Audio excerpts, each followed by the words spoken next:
Eu quero conversar com você hoje sobre a possibilidade de haver surra de santo, surra de guia, surra de orixá. Os nossos guias, os nossos orixás, eles batem, eles punem a gente. Existe surra de guia, surra de orixá, surra de santo, como as pessoas dizem por aí. Minha gente, olha, sinceramente, eu gostaria muito de dar para você uma resposta assim bem enfática, sim ou não. Sim, existe, não, não existe. Eu gostaria muito de ter uma resposta assim.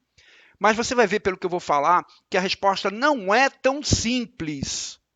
Não é uma dicotomia, ou é ou não é. Eu quero explicar isso para você entender bem. Quantas e quantas vezes a gente escuta, né, as pessoas se referirem aos guias e aos orixás, até com um certo receio por causa dessa questão de surra. Então eu quero explicar para você se ela existe ou não existe. Eu queria que você acompanhasse o meu raciocínio para você entender bem. Então eu mesmo já ouvi várias vezes pessoas falando assim: olha, eu tenho medo de lidar com isso, de lidar com guias, de lidar com orixás, porque já ouvi falar que se a gente não fizer o que eles mandam, eles punem a gente, eles batem, a gente vai apanhar. Essa é a palavra, né? Apanhar. E muitas vezes essas pessoas dizem que já escutaram isso da boca dos próprios guias. Ou seja, que os próprios guias falaram, ameaçaram: olha, se não fizer isso, eu vou te bater.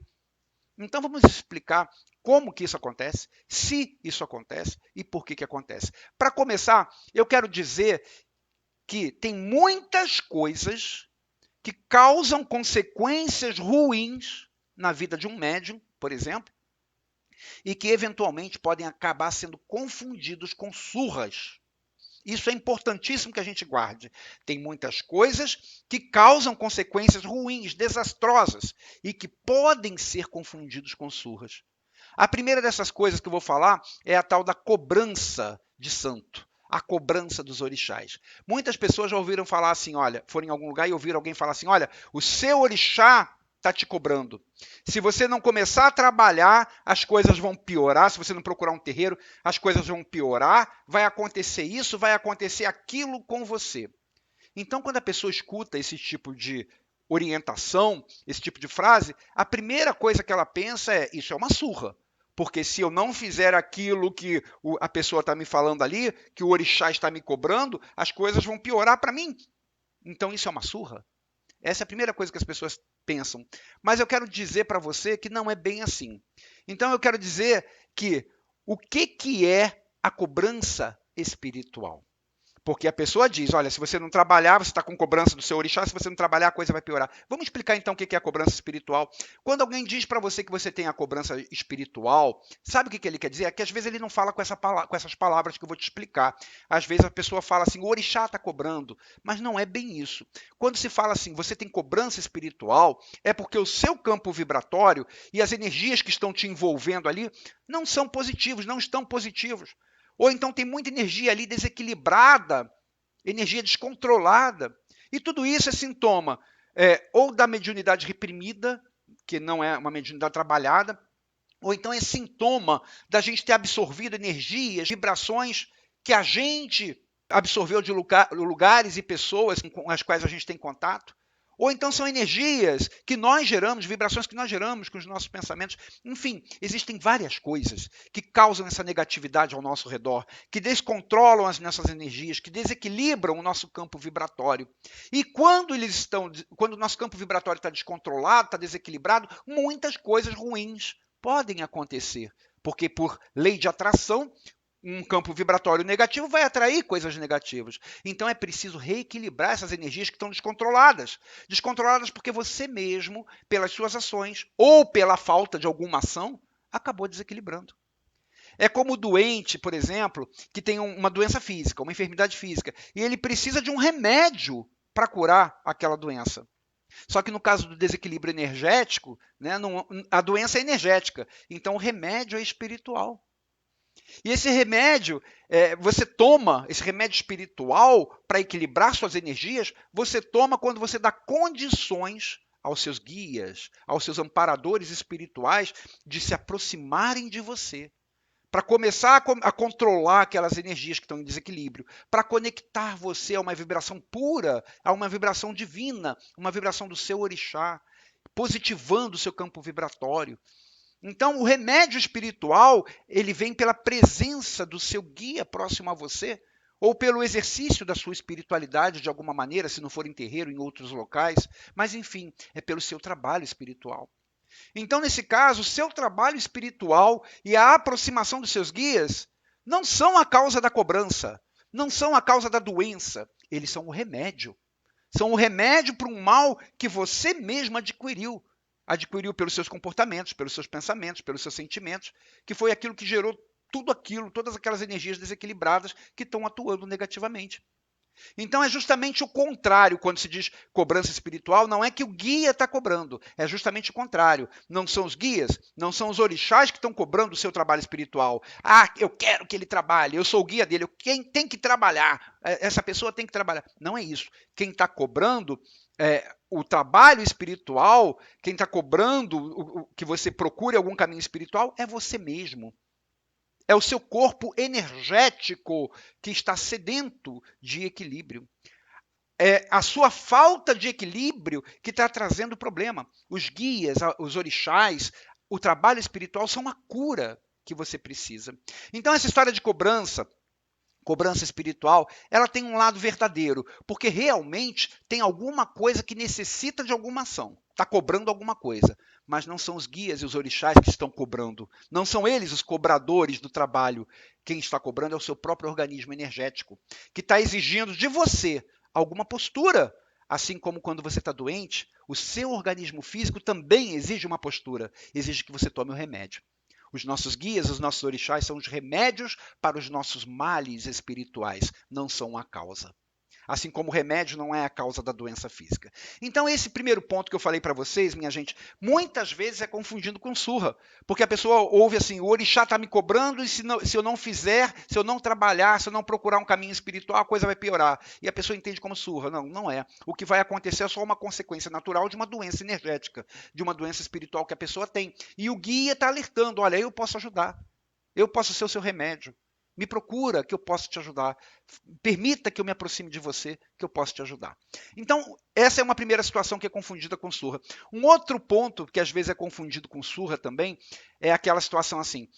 Ah, o guia avisou que se eu não fizer isso que ele está falando, vai acontecer tal consequência comigo.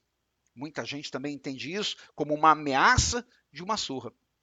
Mas esse tipo de afirmação ele tem que ser bem interpretado. Quando o guia dá um recado desse tipo, ó, se você não fizer isso que eu estou falando, vai acontecer tal consequência com você. Quando o guia dá um recado desse tipo, ele está ameaçando ou ele está orientando, tentando mostrar para você as consequências naturais daquela ação ou daquela falta de ação que você não está tomando. Então, a função dos nossos guias, minha gente, é nos orientar. Eles não vão interferir sobre o nosso livre-arbítrio, porque o livre-arbítrio é uma lei divina, então deve ser respeitada por todos, e os nossos guias são os primeiros a respeitar. Então, eles sabem, nós somos livres para fazermos o que a gente quiser. E os nossos guias, por mais que eles achem que aquela atitude seja melhor, uma outra atitude seja melhor, eles vão respeitar as nossas decisões. Porque é através da colheita das consequências dos nossos atos errados que a gente aprende a não errar mais. E eles sabem que às vezes é necessário a gente errar para a gente aprender. É necessário a gente errar, bater a cabeça, sofrer as consequências de alguma coisa para a gente aprender. Então, eles orientam, mas eles não nos forçam. Então, quando o guia avisa coisas desse tipo, por exemplo, olha, se você não fizer o que eu estou falando, vai acontecer tal coisa, isso não deve ser encarado como uma ameaça. Isso deve ser encarado como um alerta, como uma orientação vinda de alguém que tem uma visão mais ampla, uma visão mais clara do que nós sobre os fatos e que consegue perceber possíveis consequências ruins que nós não conseguimos ver daquilo que a gente está fazendo naquele momento. E aí, se a gente age errado e acontece aquilo que o guia falou que ia acontecer, isso não vai ter sido surra. Isso vai ter sido uma consequência natural. Nós fomos alertados pelo guia que aquilo poderia acontecer. Não é ele quem está causando aquilo. Aquilo está sendo causado como consequência de um ato falho nosso. Ah, mas eu já ouvi falar de um guia que se não desse para ele tal coisa, ele ia quebrar o médium, ele ia fazer, ia acontecer. Isso não é surra. Minha gente, como eu disse para você agora há pouco, a função dos nossos guias é somente nos orientar. Então, se em algum momento saiu da boca de um médium incorporado esse tipo de ameaça, porque aí a ameaça, olha, a pombagira fala assim, olha, se não comprar a minha taça, eu vou quebrar o médium. Se não comprar minha roupa, se não fizer uma roupa para mim, enfim, coisas desse tipo. Então, se saiu da boca de um médium incorporado esse tipo de ameaça, então, obviamente, não é um guia realmente, porque, como eu falei, o nosso guia nos orienta. Ele não vai interferir no nosso livre-arbítrio. E se não foi o guia, das duas uma. Ou foi o animismo do médium, que pode estar passando por um momento assim de autoculpa muito grande, se exigindo mudanças de postura, e aí, por isso, num momento de animismo, ele pode ameaçar a si próprio. Gente, isso acontece demais. Isso é um caso que a psicanálise aí explica.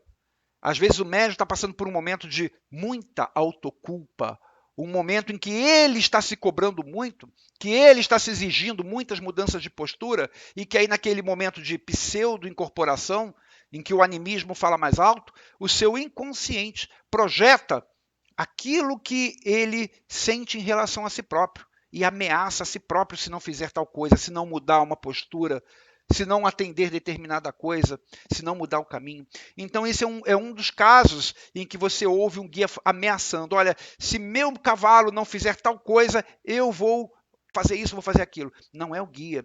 Às vezes é o animismo do médium pela autoculpa em excesso que ele tem. Uma outra possibilidade é que seja um quiumba também, né? Porque o quiumba não está nem aí. O quiumba ele faz mesmo. Então, para quem não sabe ainda o que é quiumba, deixa eu explicar rapidamente. Os quiumbas são espíritos desencarnados, são eguns que fingem ser guias de Umbanda e que não têm o menor pudor, o menor constrangimento em ameaçar para se fazerem obedecidos, em ameaçar para que o médium faça aquilo que ele quer, porque é isso que eles querem mesmo, eles querem dominar. Então, espíritos desse tipo podem sim ameaçar e dizer que são guias. Eles podem ameaçar e podem até fazer coisas muito ruins na vida do médium. Mas eu relembro, não é o guia de Umbanda, é um impostor. Eu tenho um caso para contar para você. A minha mãe contava um caso que aconteceu com uma amiga dela.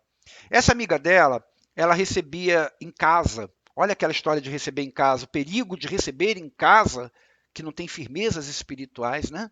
Então essa amiga recebia em casa um espírito que se dizia caboclo, caboclo tupiniquim. E esse espírito, ele vinha todos os dias em casa, ele conversava com as pessoas e ele, com o tempo, começou a exigir da médium algumas coisas. E a médium, no princípio, obedecia e depois passou a não obedecer aquilo que aquele espírito estava cobrando, aquilo que aquele espírito estava falando que ela tinha que fazer. E aí, então, o que aconteceu? Ele foi se irritando com aquilo. Chegou um dia, ele avisou: olha, se ela não fizer isso que eu estou falando, com ela vai ter consequências ruins. E ela continuou não fazendo, não fazendo, não fazendo. Um belo dia ele baixou dentro de casa. Todo mundo estava acostumado a vê-lo dentro de casa, os parentes, então não se importaram. Ele andava de um lado para o outro. E aí o caboclo, entre aspas, o caboclo tupiniquim baixou e falou assim: essa foi a última vez que ela me desobedeceu. Ele foi na cozinha, pegou uma garrafa de álcool, pegou fósforo, foi para o banheiro, trancou-se no banheiro, encheu de álcool o corpo da média e tacou fogo. Ela morreu ali. Isso é um quiumba. Isso é uma ameaça feita por um quiumba e que traz consequências. É por isso que a gente recomenda tanto, cuidado, não vai ficar recebendo em casa, cuidado com as suas vaidades, com as suas impressões sobre os guias, porque pode não ser o guia, pode ser um quiumba, procura analisar. Então esse tipo de coisa acontece, mas eu torno a dizer, isso não é um guia, não foi uma surra de guia. Não, então, até o momento aqui que eu estou falando para você, em momento nenhum nós vimos aqui uma surra realmente de guia. Então, nós falamos aqui da cobrança espiritual, que às vezes é confundida com surra, mas não é. Nós falamos aqui das orientações dos guias com relação às consequências dos nossos atos, e que às vezes são confundidos com surra também, e também não é. Nós estamos falando aqui de uma ameaça, uma certa ameaça, que às vezes sai da boca do médium, ou pelo seu animismo, ou pela ação de um quiumba, e que não é surra de guia. Isso daí é fruto ou do psiquismo da pessoa ou de um espírito impostor. Ainda não falamos de surra de guia. Mas, para falar a verdade, minha gente, tem duas situações em que coisas semelhantes, eu disse semelhante, não estou dizendo que é igual, coisas semelhantes à surra podem acontecer. Mas ainda assim, essas coisas, como eu disse, são semelhantes, não devem ser interpretadas como surra. Mas é por isso que eu disse lá no começo da nossa conversa que dar uma resposta assim, muito seca, surra existe ou não existe, é muito difícil. Porque existem coisas que são semelhantes, que não são surra, mas que são semelhantes à surra. Para explicar a primeira delas, eu quero lembrar para vocês, mais uma vez, que os nossos guias são nossos orientadores.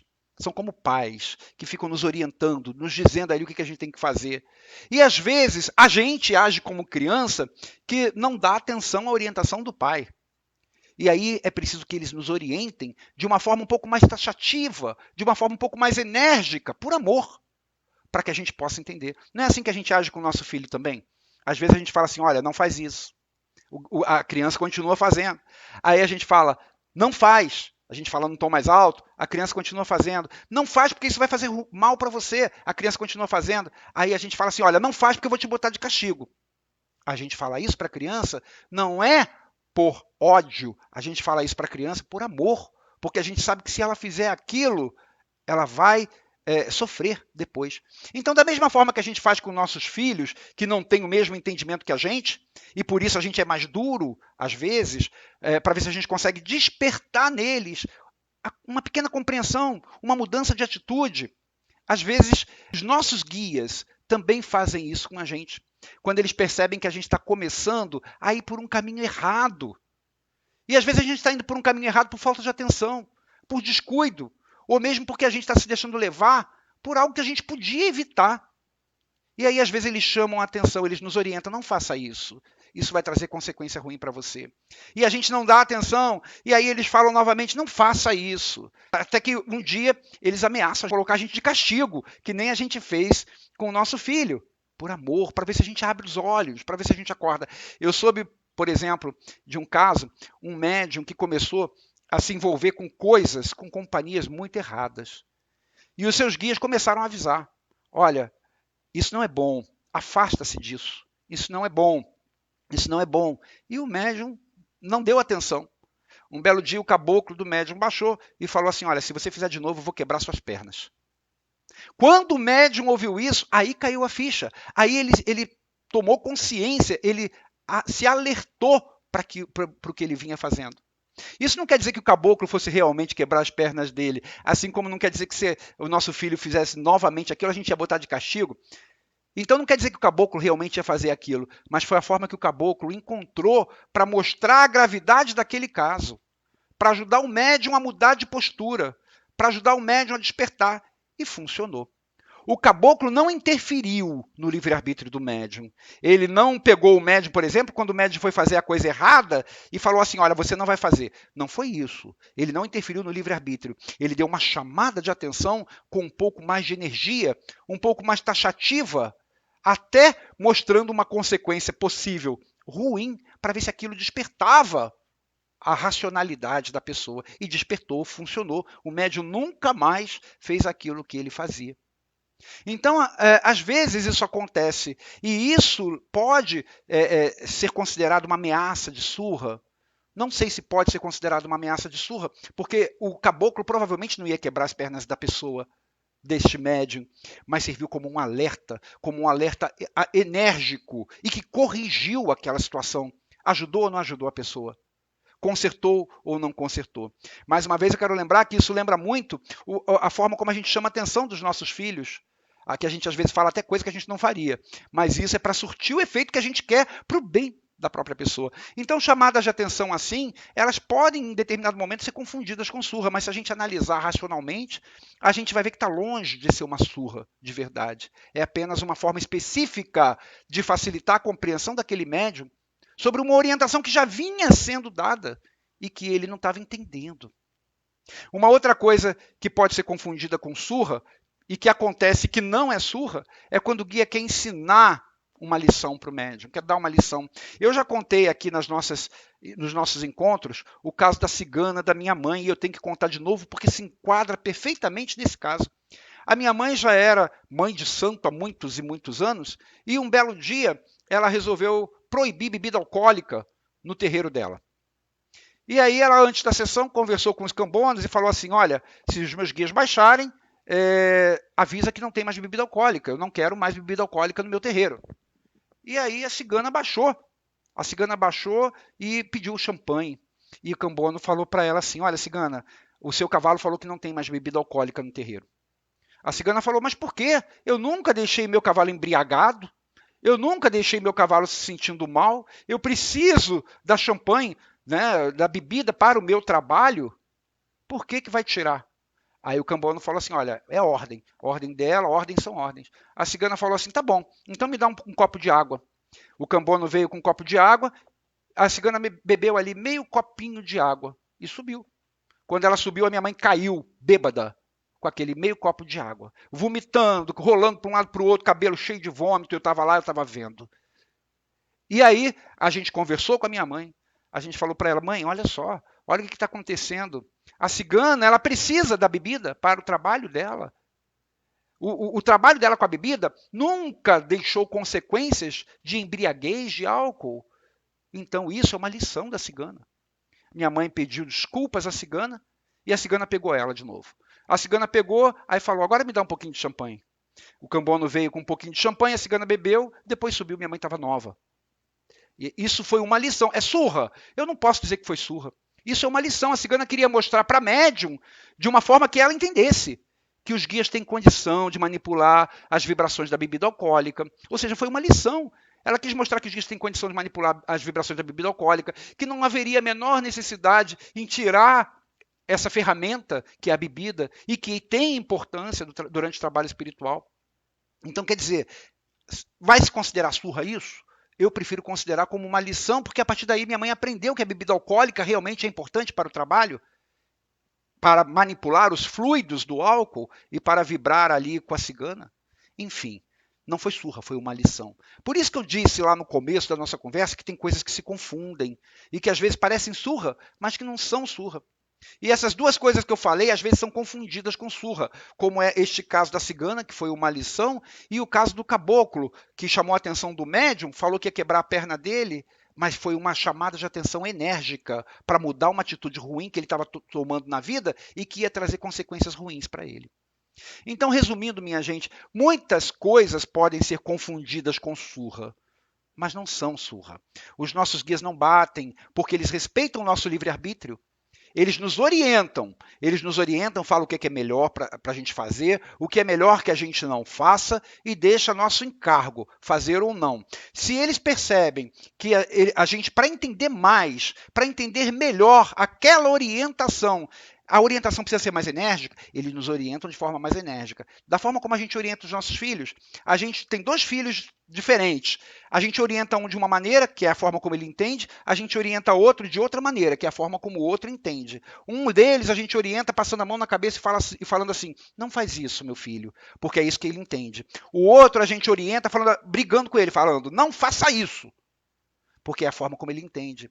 Então isso varia de pessoa para pessoa, mas por trás de todas essas ações, de eu orientar passando a mão na cabeça, ou de eu orientar brigando, por trás de todas elas, existe o amor, existe a orientação, existe a vontade de ajudar aquela pessoa a não errar mais. Então, os nossos guias nos orientam. E para que a orientação seja melhor assimilada por cada um de nós, às vezes eles são um pouco mais diretos. Às vezes eles são um pouco mais enérgicos. Eles não vão interferir no nosso livre-arbítrio, mas na chamada de atenção, às vezes eles são mais enérgicos na forma de se comunicar conosco. Às vezes nos aplicam algumas lições, como foi o caso da cigana, para facilitar o nosso aprendizado. Mas nada disso é surra. Quando a surra acontece, o que a gente chama de surra, provavelmente daquela maneira assim, vou bater se não me der isso, isso pode ter certeza. Ali não tinha um guia de umbanda. Ou era o animismo do próprio médium, ou era um quiumba, como no caso do caboclo tupiniquim, do falso caboclo tupiniquim que eu falei para vocês. Então, minha gente, surra, propriamente dita, não existe, porque os nossos guias nos orientam. Mas eu queria muito ter explicado isso para você, que tem muitas coisas que se confundem com surra. E que as pessoas podem achar que aquilo lá é um ato de vingança do guia, que aquilo lá é um ato de ameaça nua e crua, ameaça gratuita do guia, e que na verdade não é. Afinal, minha gente, a Umbanda é a manifestação do espírito para a caridade. Já dizia o Caboclo das Sete Encruzilhadas, lá no momento da fundação oficial da Umbanda. E a maior caridade que há é ensinar, mas deixar que o próprio médium tome as suas decisões. Porque isso é livre-arbítrio. E que a partir das suas decisões, deixar que o médium colha os louros dos seus acertos, colha também as consequências das suas falhas. Isso é amor. É quando você orienta, mas orientar da forma como a pessoa consegue entender. E às vezes as orientações são diferentes de um para o outro, às vezes as orientações precisam ser mais enérgicas. Mas os guias orientam e deixam que a gente faça o que a gente quiser. Se a gente acertou, ótimo, vamos colher louros dos nossos acertos. Se a gente errou, a gente vai colher a consequência também. Minha gente, eu espero ter esclarecido para você essa questão das surras. Quando a gente ouvir alguém falar assim, o meu guia está ameaçando de surra, vamos tentar explicar o que quer dizer isso. Se o guia está ameaçando ou se o guia está orientando, alertando para uma possível consequência ruim, que já vai acontecer naturalmente por aquelas ações erradas, por exemplo. Ou se o guia está apenas chamando a atenção de uma forma mais enérgica para o médium poder entender e mudar os seus próprios rumos para o bem de si mesmo. Minha gente, um grande abraço. Fica com Deus. Até o nosso próximo encontro.